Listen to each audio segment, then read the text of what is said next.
and welcome to the Cerebral Palsy Alliance morning tea. I do want to acknowledge a few of the movers and shakers that are in the room as well. First of all, members of the Circle of Hands.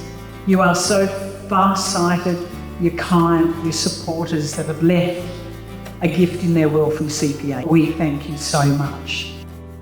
I was one of the original 16 cerebral palsy people that went to Sydney. I had absolutely wonderful parents myself. My father, who had a terrific attitude, said to Mum, right, we've been dealt this card, now what we're going to do is do the best we possibly can. Why did you decide to leave CPA something in your will? It's very important to me because they did so much for me, and I know that if they hadn't been available, I don't know where my parents would have gone. So the Research Institute was founded in 2005 with a bequest from Elsie's estate. It has now become the largest philanthropic funder of cerebral palsy research globally. Cerebral palsy is the most common physical disability in childhood. 1 in 700 babies here in Australia is diagnosed with cerebral palsy. It's caused by damage to the developing brain during pregnancy or shortly after birth.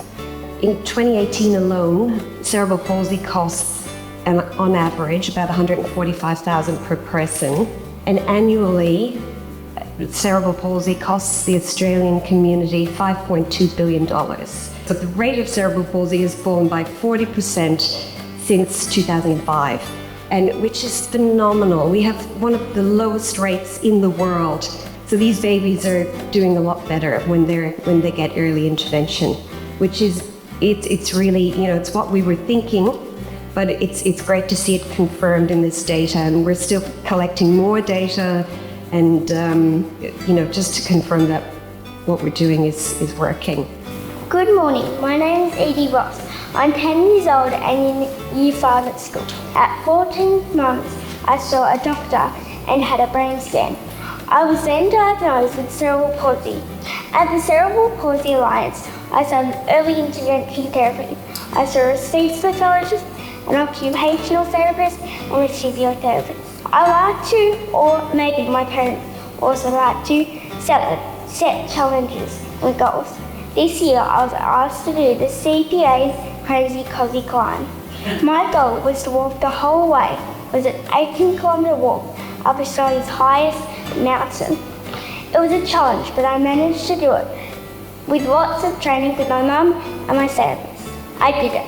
Cerebral Palsy Alliance is an amazing organisation, and I know every contribution and support given to them is really appreciated. What we do at Cerebral Palsy Alliance is we have funding we call early response funding, and we're able to allocate that to children to support them in that gap period between their point of having a diagnosis of cerebral palsy or at risk of cerebral palsy and getting an NDIS plan or funding that will support them in their ongoing development. I love seeing the results of these children and nowhere near as disabled as earlier years, of course, which is understandable. But the research is really, really important. We were born out of need in the Hunter. People were travelling to Sydney to get services, and we were a growing area, and families were, struggling to juggle life, other children. So being able to offer therapy services and to support people in our own community is really important. I think they do a fabulous job. And I didn't realise just how costly it was. Any way that we can support that information around what the Cerebral Palsy does and the great work we do and what we're continually to do to make us probably one of the best disability service providers out there is really important. So I'm really proud to be here today and hear what Cerebral Palsy Alliance is doing.